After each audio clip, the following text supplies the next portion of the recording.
Te has despertado esta mañana, has abierto tu armario lleno de fast fashion y has pensado que tu vida es difícil porque no tienes nada que ponerte. ¡Qué ingenuo eres! Imagínate por un momento que hubieras nacido en el siglo XII, cuando la ropa que llevabas puesta no solo determinaba tu estatus social, sino que literalmente podía significar la diferencia entre la vida y la muerte. Porque sí, querido espectador del siglo XXI, la moda medieval no era solo una cuestión de estética. Era un sistema de castas tan rígido que haría que los códigos de vestimenta de tu oficina parezcan sugerencias amistosas. Prepárate para descubrir cómo un simple trozo de tela podía convertirte en un criminal, cómo el color de tu túnica podía determinar si vivías o morías, y por qué el concepto de libertad de expresión a través de la vestimenta era tan ajeno a la Edad Media como los derechos humanos o la higiene dental. Porque resulta que cuando creías que la moda actual era superficial y clasista, no habías visto nada comparado con lo que nuestros ancestros medievales consideraban normal. Empecemos por lo básico. Eres un campesino en el año 1200. ¡Felicidades! Acabas de ganar la lotería de la miseria histórica. Tu guardarropa completo consiste en una túnica de lana tosca, un par de bragas de lino que lavas una vez al mes, si tienes suerte, y unas botas de cuero que heredaste de tu padre muerto, quien a su vez las heredó de su padre muerto. Pero no te preocupes, porque esa túnica marrón que llevas puesta es la misma que usarás para trabajar en el campo, dormir, comer y eventualmente para ser enterrado. Sí, la sostenibilidad en la moda existía, pero no por elección, sino por pura supervivencia económica. El marrón no era una elección estética, era una declaración de clase. Los tintes eran un lujo que solo podían permitirse los ricos, y tú, querido siervo, tenías que conformarte con el color natural de la lana de oveja sucia mezclada con el barro de los campos. Pero aquí viene lo interesante. Si alguna vez te atrevieras a teñir tu ropa de otro color, no solo estarías violando las leyes suntuarias, sino que estarías cometiendo un acto de rebeldía que podría costarte la vida. Porque en la Edad Media, pretender ser algo que no era solo mal visto, era literal traición al orden divino. Las leyes suntuarias eran el Instagram de la época medieval, pero en lugar de filtros, tenían horcas. Estas leyes dictaban exactamente qué podías usar según tu posición social, y no eran sugerencias, eran mandatos divinos, respaldados por la autoridad real y eclesiástica. Si eras un comerciante próspero pero nacido plebeyo, podías tener todo el oro del mundo, pero si te atrevías a vestir seda púrpura, te convertías automáticamente en un criminal. Y no había apelaciones ni segundas oportunidades. El mensaje era claro: puedes tener dinero, pero jamás tendrás clase, y tu ropa debe reflejar tu lugar en la jerarquía social hasta el día de tu muerte. Hablemos de los colores, esos pequeños detalles que hoy eliges según tu estado de ánimo o la temporada. En la Edad Media, los colores eran códigos tan estrictos como los uniformes militares. El púrpura era exclusivo de la realeza, y no hablamos de cualquier púrpura, sino de ese púrpura específico obtenido de los murex, unos caracoles marinos que requerían miles de ejemplares para producir una pequeña cantidad de tinte. El proceso era tan caro que literalmente valía más que el oro, y por eso mismo, usarlo sin permiso real era considerado un acto de lesa majestad.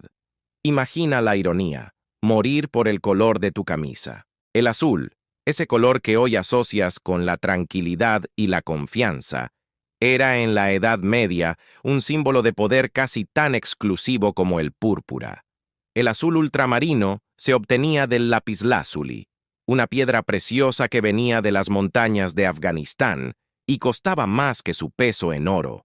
Por eso, cuando veías a alguien vestido de azul intenso, sabías que estabas ante alguien con conexiones comerciales internacionales y un poder económico que rozaba lo divino. Pero cuidado, porque existían diferentes tonos de azul, y confundir el azul plebeyo con el azul aristocrático podía significar la diferencia entre la admiración y la ejecución pública. El rojo era el color de la sangre, pero también del poder eclesiástico y militar. Los cardenales lo llevaban como símbolo de su disposición a derramar sangre por la fe, y los nobles lo usaban para demostrar que tenían el derecho divino de derramar la sangre de sus enemigos. Pero no cualquier rojo servía. El rojo obtenido de la cochinilla era para los poderosos, mientras que el rojo de la rubia o la granza era para los que aspiraban a parecerse a los poderosos sin serlo realmente. Y aquí está la cruel ironía. Muchos campesinos morían trabajando en los campos de rubia para producir tintes rojos que jamás podrían usar. Pasemos al verde, el color que hoy asocias con la naturaleza y la paz. En la Edad Media, el verde era el color más traicionero de todos, literalmente. Los tintes verdes se obtenían frecuentemente usando arsénico, y muchos nobles morían envenenados por su propia vanidad. Pero más allá de la toxicidad física, el verde tenía una toxicidad social. Era el color asociado con los mercaderes, esa clase emergente que amenazaba el orden feudal establecido. Llevar verde era hacer una declaración política, era decir que el dinero podía comprar el poder, una idea tan revolucionaria que muchos reyes intentaron prohibir el verde por completo. Ahora hablemos de las telas, esos materiales que hoy das por sentado. La seda era más que un lujo, era un símbolo de conexión con el mundo exterior, con esas rutas comerciales que traían productos desde China y Bizancio. Poseer seda significaba que tenías el poder económico para participar en el comercio internacional, pero también significaba que tenías los contactos políticos necesarios para acceder a esos mercados. Y aquí viene lo perverso. Muchas de las sedas que llegaban a Europa habían sido tejidas por esclavos, pero los nobles europeos las usaban como símbolos de su superioridad moral y cultural. El lino era la tela de los ricos, pero no cualquier lino. El lino fino, casi transparente, era un símbolo de pureza que solo podían permitirse los muy adinerados. Pero aquí está la ironía macabra. Ese lino tan puro se producía en condiciones tan insalubres que los trabajadores textiles morían jóvenes por enfermedades pulmonares. Tu pureza estética se construía sobre la muerte de otros, pero eso no importaba mientras proyectaras la imagen correcta. La lana era para todos, pero no toda lana era igual. La lana de Flandes era considerada la mejor del mundo, y los nobles pagaban fortunas por ella. Pero la lana común, esa que usaban los campesinos, era tan tosca que literalmente podía causar heridas en la piel. Y no había cremas hidratantes ni tratamientos dermatológicos. Vivías con la piel irritada y sangrante, pero al menos tenías algo que ponerte. Las pieles eran el verdadero símbolo de estatus. Un abrigo de armiño no solo te mantenía caliente, sino que gritaba al mundo que tenías el poder de cazar en los bosques reales, un privilegio reservado para la más alta nobleza. Pero conseguir esas pieles requería ejércitos de cazadores que arriesgaban sus vidas en bosques peligrosos, y muchos morían para que tú pudieras lucir elegante en la corte. El lujo se construía sobre cadáveres, literalmente. Pero hablemos de los accesorios, esos pequeños detalles que completaban tu look medieval. Los cinturones no eran solo funcionales, eran declaraciones de riqueza. Un cinturón de cuero simple te marcaba como plebeyo, pero un cinturón con hebillas de plata te daba estatus de comerciante. Las hebillas de oro eran para la nobleza menor, y las hebillas con piedras preciosas eran para los que realmente mandaban. Pero cuidado, porque llevar un cinturón por encima de tu clase social era tan peligroso como llevar una corona robada. Los zapatos eran otro marcador de estatus, pero también de practicidad. Los campesinos usaban zuecos de madera que eran ruidosos, incómodos y prácticamente indestructibles. Los artesanos podían permitirse botas de cuero, pero un cuero tan duro que tardaba años en ablandarse. Los nobles usaban zapatos de cuero suave, pero tan delicados que se arruinaban con el primer charco. Y aquí está la ironía. Cuanto más refinado era tu calzado, menos podías caminar. Una metáfora perfecta de cómo el lujo te alejaba de la realidad. Los sombreros eran obligatorios, pero también regulados. Un campesino podía usar un sombrero de fieltro simple, pero si se atrevía a decorarlo con una pluma, estaba violando las leyes suntuarias. Las plumas eran símbolos de nobleza. Cada tipo de pluma tenía su significado específico, y usar la pluma incorrecta podía resultar en multas, prisión o algo peor. Imagina morir por una pluma de pavo real cuando creías que solo estabas siendo fashionable. Pero lo más fascinante y perturbador era cómo la ropa determinaba tu destino desde el nacimiento. Si nacías en una familia noble, tu primera túnica era de seda bordada con hilos de oro. Si nacías campesino, tu primera túnica era de lana tosca que había sido usada por 3 generaciones anteriores. Y esa diferencia en el textil no solo determinaba cómo te veían los demás, sino cómo te veías a ti mismo. La ropa no solo reflejaba tu clase social, la creaba. Los niños nobles aprendían desde pequeños a caminar de cierta manera para que sus ropas lujosas fluyeran correctamente. Aprendían a sentarse, a gesticular, a moverse de forma que su vestimenta comunicara poder y autoridad. Mientras tanto, los niños campesinos aprendían a moverse de forma que su ropa rústica no se rompiera, porque no había dinero para reemplazarla. La moda no era solo estética, era entrenamiento físico y psicológico para mantener las jerarquías sociales. Las mujeres tenían un conjunto completamente diferente de reglas de vestimenta, pero igualmente opresivas. Una mujer noble tenía que usar velos que cubrieran completamente su cabello, porque el cabello descubierto era considerado una invitación sexual. Pero no cualquier velo servía. El velo de lino fino era para las damas de alta cuna. El velo de lana era para las burguesas. Y las campesinas tenían que conformarse con trapos sucios que apenas cumplían la función de cubrir. Los vestidos femeninos eran instrumentos de tortura disfrazados de elegancia. Los corsés medievales eran tan ajustados que muchas mujeres se desmayaban regularmente, pero desmayarse en público era considerado un signo de feminidad refinada. Los vestidos eran tan largos que las mujeres necesitaban ayuda para caminar, lo que las convertía en ornamentos vivientes completamente dependientes de sus sirvientes. La moda femenina medieval no era solo opresiva, era deliberadamente incapacitante. Pero aquí viene la parte más siniestra. Las mujeres que no podían permitirse estos vestidos incapacitantes eran vistas como masculinas y peligrosas. Una mujer que podía moverse libremente era una amenaza al orden social, porque la movilidad femenina implicaba independencia, y la independencia femenina era el mayor terror de la sociedad medieval. Tu vestimenta no solo reflejaba tu feminidad, la definía y la limitaba. Los accesorios femeninos eran aún más regulados que los masculinos. Las joyas no eran solo decorativas, eran símbolos de virginidad, castidad y sumisión. Un anillo de bodas no era solo una declaración de amor, era una marca de propiedad. Los collares de perlas eran símbolos de pureza, pero también de riqueza, creando una ecuación perversa entre virtud moral y poder económico. Los hombres de la iglesia tenían sus propias reglas de vestimenta, pero eran igual de clasistas. Un monje común llevaba un hábito de lana tosca sin teñir, simbolizando su pobreza y humildad.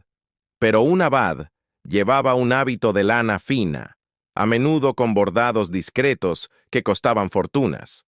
Y los cardenales, esos supuestos siervos de Dios, llevaban sedas rojas que costaban más que el salario anual de 1000 campesinos.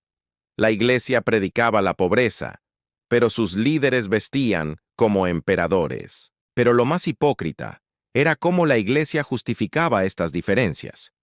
Decían que la ropa lujosa de los altos clérigos era necesaria para honrar a Dios, como si Dios fuera un crítico de moda obsesionado con los textiles caros. Mientras tanto, predicaban que los pobres debían aceptar su pobreza como una bendición divina, creando un sistema donde el lujo clerical era sagrado y la pobreza laica era virtuosa. Era el doble estándar más refinado de la historia. Los comerciantes estaban en una posición particularmente precaria. Tenían dinero, pero no tenían linaje, y la moda medieval estaba diseñada para recordarles constantemente su lugar. Podían comprar sedas caras, pero no podían usar los colores reservados para la nobleza. Podían permitirse joyas, pero no podían usar las formas específicas reservadas para los aristócratas. Eran ricos, pero vestían como ricos de segunda clase. Una humillación constante que les recordaba que el dinero no podía comprar respeto. Las plumas eran símbolos de nobleza. Cada tipo de pluma tenía su significado específico, y usar la pluma incorrecta podía resultar en multas, prisión o algo peor. Imagina morir por una pluma de pavo real cuando creías que solo estabas siendo fashionable. Pero lo más fascinante y perturbador era cómo la ropa determinaba tu destino desde el nacimiento. Si nacías en una familia noble, tu primera túnica era de seda bordada con hilos de oro. Si nacías campesino, tu primera túnica era de lana tosca, que había sido usada por 3 generaciones anteriores. Y esa diferencia en el textil no solo determinaba cómo te veían los demás, sino cómo te veías a ti mismo. La ropa no solo reflejaba tu clase social, la creaba. Los niños nobles aprendían desde pequeños a caminar de cierta manera para que sus ropas lujosas fluyeran correctamente. Aprendían a sentarse, a gesticular, a moverse de forma que su vestimenta comunicara poder y autoridad. Mientras tanto, los niños campesinos aprendían a moverse de forma que su ropa rústica no se rompiera, porque no había dinero para reemplazarla. La moda no era solo estética, era entrenamiento físico y psicológico para mantener las jerarquías sociales. Las mujeres tenían un conjunto completamente diferente de reglas de vestimenta, pero igualmente opresivas. Una mujer noble tenía que usar velos que cubrieran completamente su cabello, porque el cabello descubierto era considerado una invitación sexual. Pero no cualquier velo servía. El velo de lino fino era para las damas de alta cuna. El velo de lana era para las burguesas, y las campesinas tenían que conformarse con trapos sucios que apenas cumplían la función de cubrir. Los vestidos femeninos eran instrumentos de tortura disfrazados de elegancia. Los corsés medievales eran tan ajustados que muchas mujeres se desmayaban regularmente, pero desmayarse en público era considerado un signo de feminidad refinada. Los vestidos eran tan largos que las mujeres necesitaban ayuda para caminar, lo que las convertía en ornamentos vivientes completamente dependientes de sus sirvientes. La moda femenina medieval no era solo opresiva, era deliberadamente incapacitante. Pero aquí viene la parte más siniestra. Las mujeres que no podían permitirse estos vestidos incapacitantes eran vistas como masculinas y peligrosas. Una mujer que podía moverse libremente era una amenaza al orden social, porque la movilidad femenina implicaba independencia, y la independencia femenina era el mayor terror de la sociedad medieval. Tu vestimenta no solo reflejaba tu feminidad, la definía y la limitaba. Los accesorios femeninos eran aún más regulados que los masculinos. Las joyas no eran solo decorativas, eran símbolos de virginidad, castidad y sumisión. Un anillo de bodas no era solo una declaración de amor, era una marca de propiedad.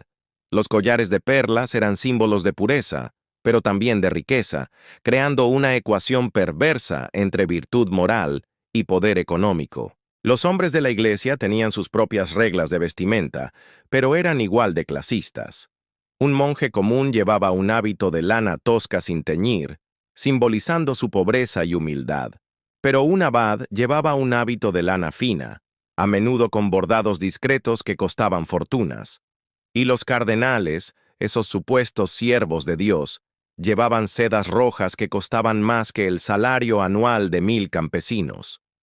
La iglesia predicaba la pobreza, pero sus líderes vestían como emperadores. Pero lo más hipócrita era cómo la iglesia justificaba estas diferencias.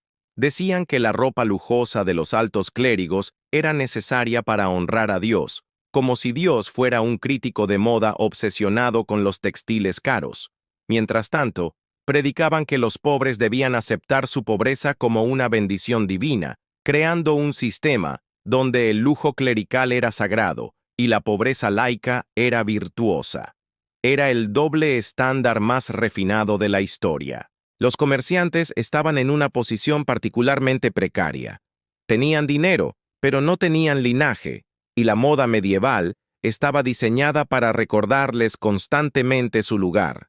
Podían comprar sedas caras, pero no podían usar los colores reservados para la nobleza. Podían permitirse joyas, pero no podían usar las formas específicas reservadas para los aristócratas. Eran ricos, pero vestían como ricos de segunda clase. Una humillación constante que les recordaba que el dinero no podía comprar respeto.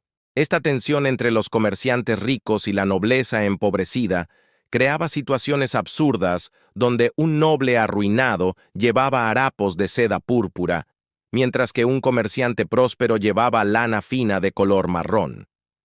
El sistema de clases era tan rígido que prefería la pobreza aristocrática a la riqueza plebeya, una perversión que revelaría la verdadera naturaleza del poder medieval. No se trataba de capacidad o mérito, sino de sangre y linaje. Los artesanos especializados, como los herreros, carpinteros y tejedores, tenían sus propios códigos de vestimenta que reflejaban su estatus ambiguo en la sociedad medieval. Eran más respetados que los campesinos, pero menos que los comerciantes. Su ropa tenía que ser práctica, pero también tenía que comunicar su habilidad especializada. Un maestro artesano podía usar cuero de mejor calidad y colores más vivos que un campesino, pero nunca tanto como para confundirse con un comerciante. Era un equilibrio delicado que requería una comprensión sofisticada de las sutilezas sociales. Pero los gremios de artesanos desarrollaron sus propios códigos de vestimenta internos que eran tan complejos como los de la nobleza. Un aprendiz llevaba colores apagados y telas simples.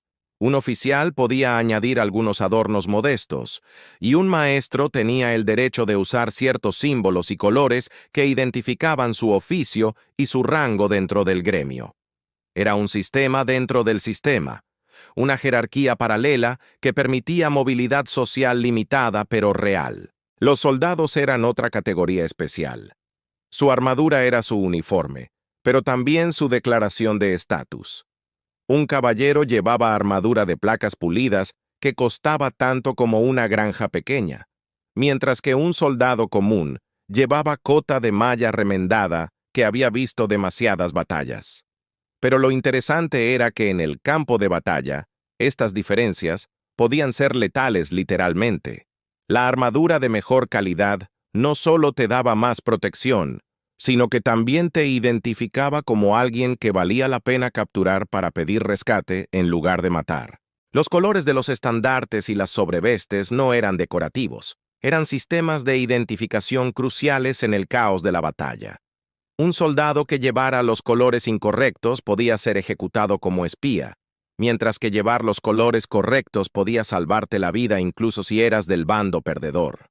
La moda militar medieval era literalmente una cuestión de vida o muerte, donde un error de vestuario podía resultar en una muerte horrible. Los torneos eran los desfiles de moda más elaborados de la época medieval, donde los caballeros competían no solo en habilidades marciales, sino también en elegancia sartorial. Un caballero que apareciera en un torneo con armadura oxidada o sobreveste descolorida era objeto de burla y desprecio, sin importar sus habilidades como guerrero. Los torneos eran teatro tanto como deporte, y la vestimenta era tan importante como la destreza con la lanza. Las damas de la corte usaban los torneos como oportunidades para mostrar sus vestidos más elaborados, creando una competencia paralela de elegancia femenina. Estas exhibiciones de moda eran tan importantes políticamente como los combates mismos, porque las alianzas matrimoniales se forjaban tanto en base a la impresión visual como a las consideraciones estratégicas. Un vestido mal elegido podía arruinar una negociación matrimonial, mientras que un atuendo perfecto podía asegurar una alianza poderosa. Pero detrás de toda esta elegancia competitiva estaba la realidad brutal de la producción textil medieval. Los telares eran operados principalmente por mujeres que trabajaban en condiciones miserables por salarios de subsistencia. Los tintes se producían en talleres donde los trabajadores respiraban vapores tóxicos que les causaban enfermedades pulmonares y muerte prematura. Los bordados elaborados eran hechos por niñas que perdían la vista antes de cumplir 20 años. Tu elegancia se construía sobre la miseria de otros, pero eso era invisible desde la perspectiva de la corte. Los mercados textiles medievales eran redes de explotación que se extendían por todo el mundo conocido. La seda venía de China a través de rutas comerciales controladas por intermediarios que se enriquecían con cada transacción. Las especias para tintes venían de India y el sudeste asiático, transportadas por comerciantes que arriesgaban sus vidas en viajes peligrosos. Las pieles venían de los bosques del norte de Europa, donde los cazadores vivían en condiciones primitivas para alimentar el lujo de los nobles del sur. Esta red global de producción textil creaba una economía donde la moda europea dependía de la explotación mundial, un sistema que prefiguraba el colonialismo moderno. Los europeos medievales ya habían desarrollado una mentalidad que valoraba su elegancia por encima de la vida humana de los productores. Una actitud que se mantendría durante siglos y que influiría en la formación de los imperios coloniales posteriores. Los judíos medievales estaban sujetos a regulaciones de vestimenta especialmente humillantes, obligados a usar marcas distintivas que los identificaran como no cristianos. Estas marcas no eran sutiles sugerencias, sino señales obvias diseñadas para facilitar la persecución y la discriminación. Un judío que tratara de pasar desapercibido vistiéndose como un cristiano cometía un crimen capital. La moda se convertía en una herramienta de control racial y religioso, una forma de hacer visible la alteridad para facilitar la opresión. Los musulmanes en territorios cristianos enfrentaban restricciones similares, obligados a usar colores específicos o formas particulares de vestimenta que los marcaran como extranjeros y potencialmente peligrosos. Estas regulaciones no eran solo discriminatorias, sino que también facilitaban la violencia comunal al hacer que las víctimas fueran fácilmente identificables. La moda medieval no era solo clasista, sino también racista y xenófoba, de formas que harían que los supremacistas modernos se sintieran orgullosos. Los leprosos eran obligados a usar campanas y ropas específicas que los identificaran como enfermos, convirtiéndolos en parias visuales antes de ser parias sociales. Su vestimenta no solo comunicaba su condición médica, sino que también servía como advertencia para otros, creando un sistema donde la enfermedad se convertía en marca social permanente. Era eugenesia a través de la moda, una forma de separar a los indeseables de la sociedad normal. Los vagabundos y mendigos tenían prohibido usar cualquier cosa que pudiera sugerir respetabilidad, mantenidos en harapos por ley, para asegurar que su pobreza fuera visible y humillante. Un mendigo que encontrara o robara ropa decente era castigado no solo por el robo, sino por la pretensión de estar por encima de su estación social. La pobreza tenía que ser performativa, visible y degradante para servir como advertencia a otros sobre las consecuencias de no seguir las reglas sociales. Las prostitutas estaban sujetas a códigos de vestimenta específicos que las marcaban como mujeres de virtud cuestionable, pero curiosamente, a menudo tenían más libertad en sus elecciones de color y estilo que las mujeres respetables. Esta paradoja revelaba la hipocresía sexual de la sociedad medieval. Las mujeres que violaban las normas sexuales eran castigadas con marcas visuales, pero también liberadas de algunas de las restricciones que oprimían a las mujeres virtuosas. Los executores y verdugos eran obligados a usar colores específicos, generalmente rojo y negro, que los identificaran como agentes de la muerte. Su vestimenta no solo comunicaba su profesión, sino que también los convertía en parias sociales, personas que eran necesarias para el funcionamiento del sistema judicial, pero que eran consideradas contaminadas por su contacto con la muerte. Era una profesión que te marcaba visualmente para toda la vida, creando una casta hereditaria de executores. Los bufones de la corte tenían la única licencia para violar las normas de vestimenta normales, usando colores brillantes y combinaciones extravagantes que estarían prohibidas para cualquier otra persona. Pero esta libertad venía con un precio. Tenían que aceptar ser objetos de burla y entretenimiento. Sus transgresiones de moda eran toleradas solo porque reforzaban su estatus como no personas. Era libertad a cambio de dignidad humana. Los peregrinos desarrollaron su propio código de vestimenta que comunicaba su estatus espiritual y su destino religioso. Diferentes peregrinaciones requerían diferentes símbolos y colores, creando un sistema donde tu ropa comunicaba no solo tu clase social, sino también tu itinerario religioso y tu nivel de devoción. Los peregrinos falsos que usaban los símbolos incorrectos eran castigados severamente, porque fingir piedad religiosa era considerado uno de los crímenes más graves. Las fiestas religiosas creaban excepciones temporales a las normas normales de vestimenta, permitiendo que incluso los campesinos usaran colores más brillantes y decoraciones más elaboradas. Pero estas excepciones eran cuidadosamente reguladas y limitadas en el tiempo, diseñadas para proporcionar una válvula de escape temporal que, paradójicamente, reforzaba la normalidad de las restricciones habituales.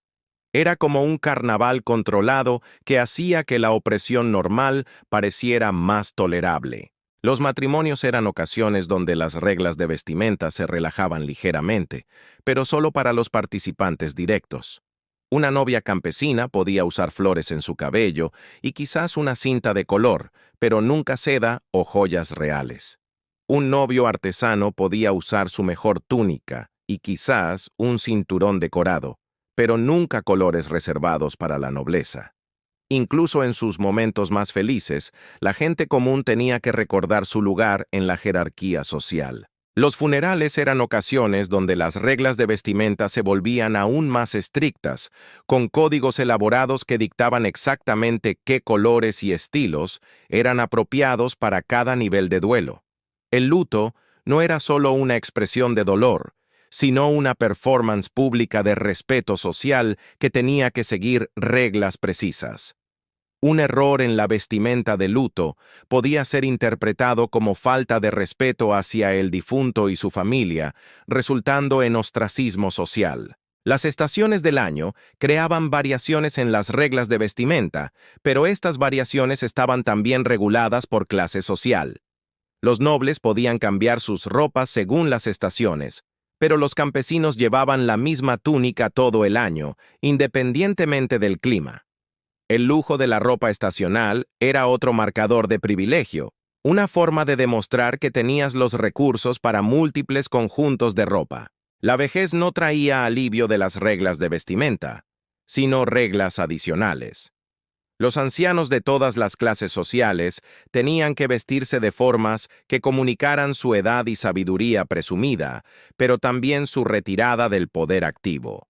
Un anciano que tratara de vestirse como un joven era objeto de burla y desprecio, porque la moda medieval no reconocía el concepto de envejecer con gracia, solo el de envejecer con resignación. Los enfermos mentales eran striptiseados de toda dignidad sartorial, mantenidos en ropas que comunicaran su estatus de no personas. Su vestimenta era diseñada para ser humillante y deshumanizante, reforzando la idea de que la locura era una marca de inferioridad moral y social. Era crueldad sistematizada a través de la privación de dignidad visual. Pero quizás lo más revelador sobre la moda medieval era cómo funcionaba como un sistema de control social total. No era suficiente tener las reglas escritas en libros de ley, tenían que ser internalizadas por cada miembro de la sociedad hasta el punto donde la autovigilancia se volviera automática. La gente aprendía a regularse a sí misma, a no aspirar a más de lo que su nacimiento les había otorgado, a encontrar su identidad en las limitaciones impuestas por otros. Este sistema de control a través de la vestimenta era tan efectivo precisamente porque era visible y constante. No podías escapar de tu clase social ni siquiera por un momento, porque tu ropa te seguía a todas partes, como una marca permanente de tu posición en la jerarquía. Era un panóptico textil donde todos eran vigilantes y vigilados simultáneamente, donde la transgresión era inmediatamente visible y el castigo era inevitable. La moda medieval también funcionaba como un sistema de adoctrinamiento ideológico que enseñaba a la gente a aceptar la desigualdad como natural y divina. Si Dios había determinado que algunas personas nacieran para usar seda y otras para usar lana tosca, entonces cuestionar estas diferencias era cuestionar la voluntad divina. La ropa se convertía en teología práctica, una forma de hacer que la jerarquía social pareciera no solo inevitable, sino sagrada. Los niños aprendían estas lecciones desde la infancia más temprana, internalizando las conexiones entre vestimenta y valor humano antes de desarrollar la capacidad crítica para cuestionarlas. Un niño noble aprendía que merecía seda porque era noble, mientras que un niño campesino aprendía que merecía lana tosca porque era campesino.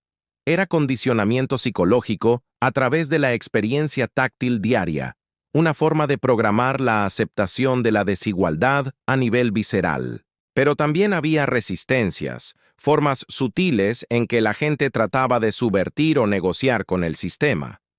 Los comerciantes desarrollaron formas ingeniosas de comunicar riqueza sin violar técnicamente las leyes suntuarias, usando calidades superiores de materiales permitidos o combinaciones de colores que sugerían estatus sin declararlo abiertamente.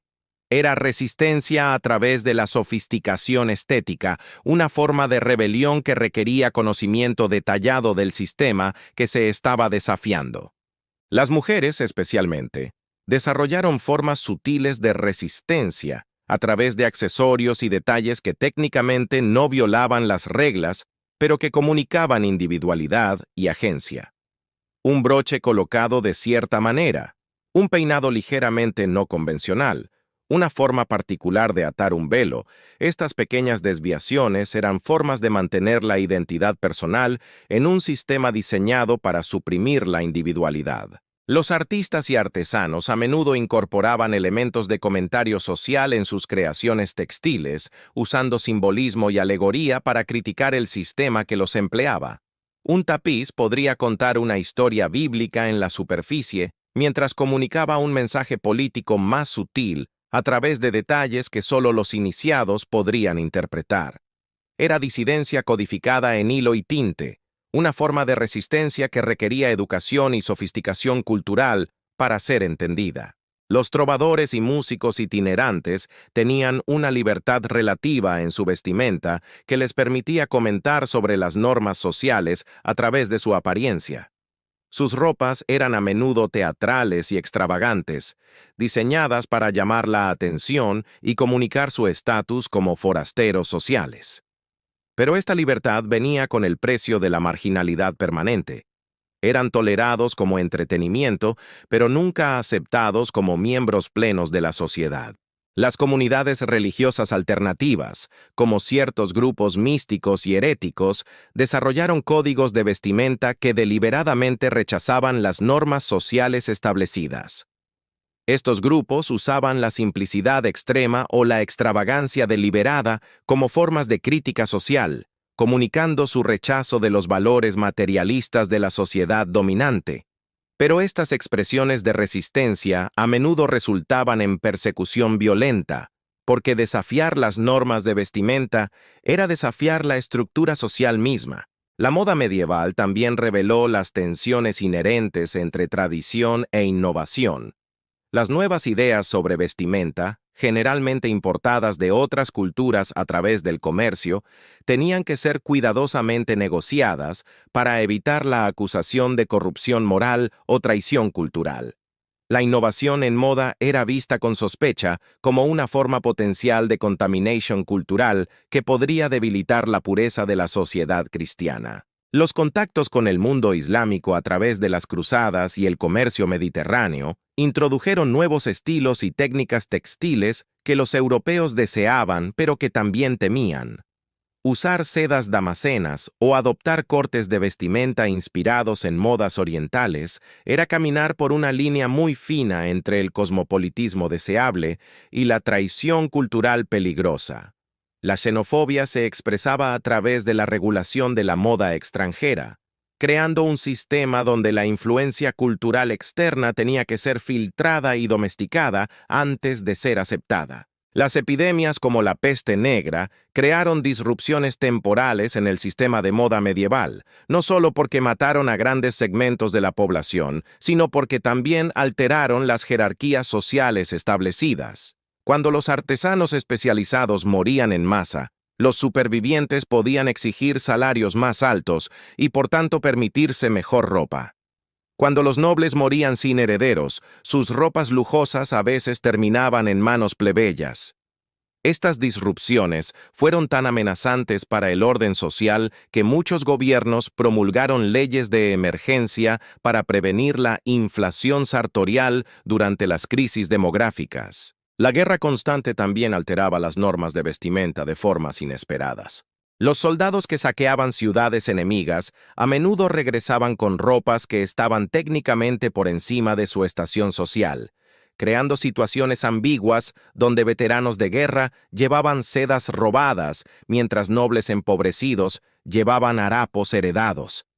Estas contradicciones visuales eran tan perturbadoras para el orden social que algunos reyes intentaron prohibir que los soldados conservaran el botín textil, prefiriendo que destruyeran las ropas lujosas antes que permitir que alteraran las jerarquías visuales. Los matrimonios entre clases sociales diferentes creaban crisis de vestimenta que requerían negociaciones familiares complejas. Una comerciante rica que se casaba con un noble empobrecido podía técnicamente permitirse ropas que su esposo no podía, pero usar esas ropas podría humillarlo públicamente. Por otro lado, si ella se vestía por debajo de sus medios económicos para proteger el ego de su esposo, estaría desperdiciando recursos familiares y potencialmente perjudicando las perspectivas comerciales de su familia. Estas situaciones revelaban cómo la moda medieval no era solo una cuestión de reglas sociales, sino también de psicología interpersonal y estrategia económica. Los bastardos de nobles vivían en un limbo sartorial particularmente cruel. Reconocidos lo suficiente como para no ser plebeyos, pero no lo suficiente como para ser verdaderos aristócratas. Su vestimenta tenía que comunicar su conexión con la nobleza sin reclamar los privilegios completos de la legitimidad. Era una actuación constante de casi pertenencia, donde cada detalle de su apariencia tenía que ser calculado para evitar ofender a sus parientes legítimos, mientras mantenía su estatus superior a los completamente no nobles. Las viudas enfrentaban transiciones de vestimenta que eran tanto rituales de duelo como renegociaciones de estatus social. Una viuda noble podía mantener ciertos privilegios sartoriales de su difunto esposo, pero también tenía que adoptar colores y estilos que comunicaran su nueva vulnerabilidad y disponibilidad para la protección masculina.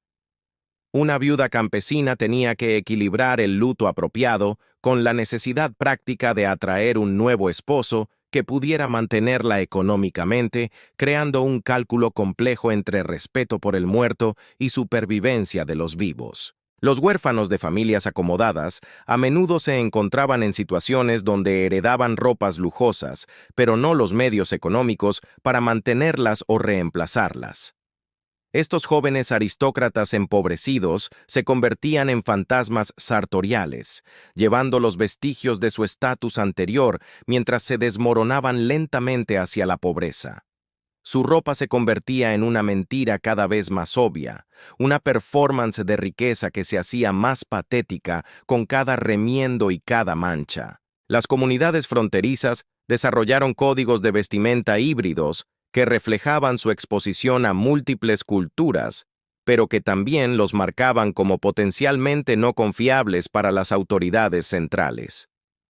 Un comerciante que operaba en la frontera entre territorios cristianos y musulmanes podía adoptar elementos de vestimenta de ambas culturas por razones prácticas de camuflaje y diplomacia comercial, pero este pragmatismo cultural era visto con sospecha por los puristas de ambos lados. Las órdenes monásticas reformistas desarrollaron filosofías de vestimenta que desafiaban tanto la ostentación de la iglesia establecida como la jerarquía social secular.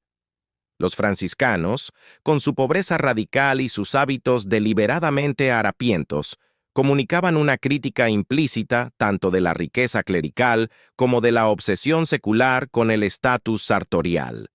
Pero incluso estos movimientos de reforma desarrollaron sus propias jerarquías internas expresadas a través de sutiles diferencias en la calidad y el mantenimiento de sus ropas humildes. Los conversos religiosos, especialmente los judíos y musulmanes que se convertían al cristianismo, enfrentaban desafíos particulares de vestimenta que reflejaban la desconfianza social hacia su sinceridad. Tenían que adoptar completamente los códigos de vestimenta cristianos, mientras también comunicar de alguna manera su distancia de sus identidades anteriores. Era una performance de asimilación que nunca era completamente convincente, porque la sospecha de que la conversión era solo superficial se manifestaba en el escrutinio constante de cada detalle de su apariencia. Las ferias comerciales medievales creaban espacios temporales donde las reglas normales de vestimenta se relajaban ligeramente, permitiendo que comerciantes de diferentes regiones y clases sociales interactuaran en términos más igualitarios. Pero estas excepciones eran cuidadosamente contenidas en el tiempo y el espacio, diseñadas para facilitar el comercio sin amenazar el orden social más amplio. Era como crear burbujas temporales de movilidad social que hacían que las restricciones normales parecieran más tolerables por contraste. Los intelectuales medievales, especialmente los asociados con las universidades emergentes, desarrollaron códigos de vestimenta que comunicaban su estatus especial como trabajadores del conocimiento. Sus ropas tenían que ser lo suficientemente modestas para demostrar su dedicación al aprendizaje sobre la riqueza material, pero lo suficientemente distintivas para comunicar su superioridad intelectual sobre los iletrados. Era un equilibrio delicado entre humildad performativa y elitismo académico. Las ciudades medievales en crecimiento crearon microclimas de moda que desafiaban las normas rurales tradicionales, desarrollando estilos urbanos que reflejaban la mayor densidad social y la diversidad económica de la vida ciudadana.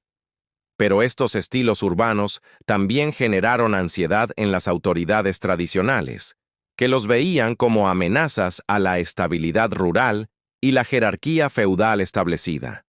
La moda urbana era inherentemente subversiva porque comunicaba la posibilidad de identidades sociales alternativas. Los gremios artesanales desarrollaron sistemas de vestimenta tan complejos como los de la nobleza, con jerarquías internas que se expresaban a través de detalles sutiles en la calidad de los materiales, la elaboración de los accesorios y la precisión de los cortes.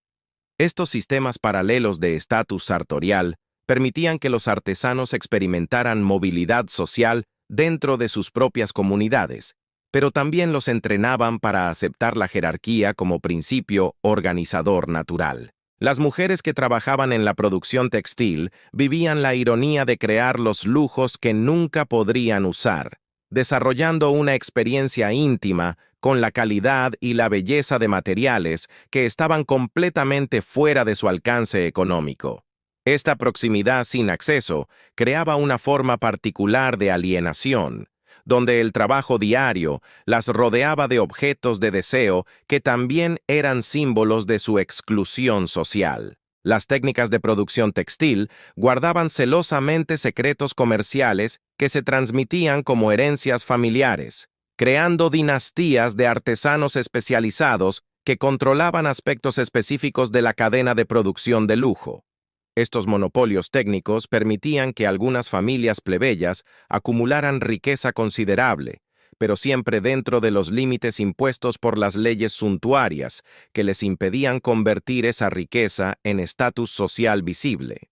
Los colores de moda cambiaban según los caprichos de los nobles más poderosos, creando industrias enteras dedicadas a anticipar y satisfacer estos cambios. Un color que era fashionable una temporada podía convertirse en vulgar la siguiente, arruinando a los comerciantes que habían invertido en tintes y telas específicos. Era un sistema económico basado en la arbitrariedad estética de la élite, donde las fortunas se hacían y perdían según los gustos cambiantes de personas que nunca habían trabajado un día en sus vidas. La preservación de ropas lujosas requería conocimientos especializados y recursos considerables, creando una industria de mantenimiento textil que empleaba a legiones de sirvientes especializados en lavar, remendar y almacenar ropas delicadas. Una familia noble típica empleaba más personas en el cuidado de su guardarropa que muchas familias campesinas tenían miembros, revelando cómo el lujo sartorial no era solo una cuestión de posesión, sino también de infraestructura de mantenimiento. Los viajes largos creaban desafíos logísticos enormes para la gente adinerada, que tenía que transportar múltiples conjuntos de ropa para mantener su estatus en diferentes ubicaciones. Las caravanas nobles incluían carros enteros dedicados solo al transporte de vestuario, protegido por guardias armados porque las ropas lujosas eran objetivos tentadores para los bandidos. Era una forma de ostentación que requería su propio ejército privado para ser sostenible. Las bodas aristocráticas se convertían en competencias de magnificencia sartorial que podían arruinar financieramente a familias enteras, porque el fracaso en impresionar visualmente podía tener consecuencias políticas duraderas. Los padres se endeudaban durante años para financiar un solo vestido de boda que sería usado una vez, pero que comunicaría el estatus familiar durante generaciones. Era inversión a largo plazo en capital simbólico, donde el valor económico inmediato se sacrificaba por ganancias sociales potenciales futuras. Los funerales de Estado se convirtieron en exhibiciones de duelo competitivo, donde diferentes facciones de la nobleza competían para demostrar su dolor y respeto a través de la elaboración de sus ropas de luto. Estas competencias póstumas podían ser tan intensas que generaban rencores familiares que duraban generaciones, porque ser superad en un funeral era interpretado como una declaración de inferioridad social permanente. El sistema medieval de vestimenta finalmente se desmoronó, no por revolución política, sino por cambios económicos que hicieron imposible mantener las distinciones tradicionales. El crecimiento del comercio internacional, la urbanización y la emergencia de nuevas formas de riqueza crearon presiones que las leyes suntuarias no podían contener. Pero este colapso no fue liberador para la mayoría de la gente, sino que simplemente reemplazó un sistema de opresión con otro, transfiriendo el control de la vestimenta de la nobleza feudal a los capitalistas comerciales. Y aquí está la lección más perturbadora de la moda medieval. No era un sistema primitivo que hemos superado, sino un prototipo de mecanismos de control social que siguen operando hoy, solo que de formas más sutiles y aparentemente voluntarias.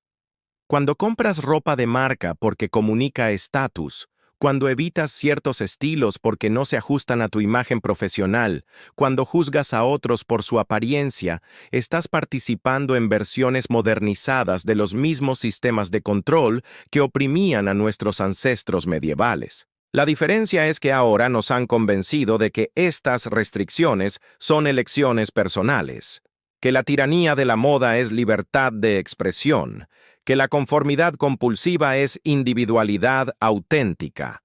Hemos internalized la opresión tan completamente que la experimentamos como placer, pagamos voluntariamente por el privilegio de ser controlados, y defendemos agresivamente nuestro derecho a ser manipulados por industrias que nos ven como recursos a ser explotados. Así que la próxima vez que te quejes de no tener nada que ponerte, recuerda que tus ancestros medievales habrían matado por tener tus opciones. Pero también recuerda que la libertad de elegir entre diferentes formas de conformidad no es realmente libertad, y que un sistema de control que se disfraza de elección personal es quizás más insidioso que uno que admite abiertamente ser opresivo. La moda medieval era honesta sobre su brutalidad. La moda moderna es brutal sobre su honestidad. Y esa, querido espectador del siglo XXI, es una lección que vale más que toda la seda de China y todo el oro de Bizancio.